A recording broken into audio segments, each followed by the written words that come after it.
another issue that speaks to the U.S. trying to silence defiance on the world stage, and that has to do with this scandal unfolding at the OPCW. Last week at the UN Security Council, the U.S. and its allies voted to block José Bustani, the OPCW's first Director General, from speaking. He had come to testify in support of two OPCW inspectors who challenged a cover-up of their investigation in Syria.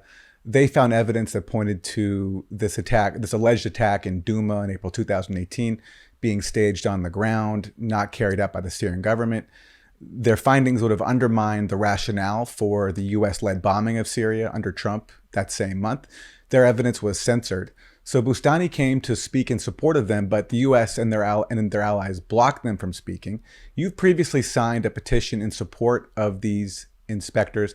Just with the few moments we have, I'm wondering your thoughts on why this story is important and why you think these inspectors should be heard. Well, what happened certainly arouses very severe suspicions.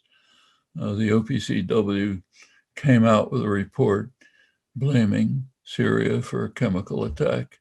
Reporters like Robert Fisk and others thought it was pretty shady at the time, but didn't know. Then came the bombshell.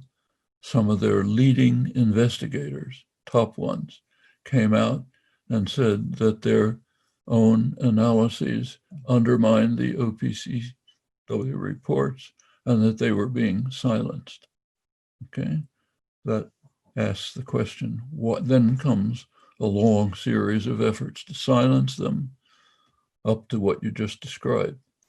The United States and its allies want the evidence provided by some of the top inspectors to be banned.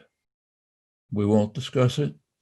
We won't see if they're right or wrong. We'll just ban it. Well, tells a reasonable person something.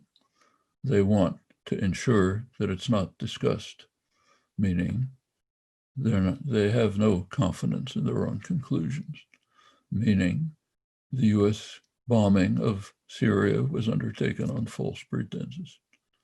Okay, that's got to be covered up. I think that's about whether their report is correct or not. I have no judgment. But what we do know is the United States and its allies don't want it discussed. They don't want the evidence discovered by some of their top inspectors to be looked at. And the OPCW is capitulating to this, which is pretty shocking because they've been trusted on other things. If they're going to capitulate on this, why should they be trusted on anything else? And the irony, too, of them blocking José Bustani, who 18 years ago was ousted under pressure from the Bush administration because he stood in the way of the Iraq War. Exactly. It's more power plays. Pompeo has carried it to new heights in what he just carried off at the Security Council. But it's not new. You're right. It goes far back in US policy.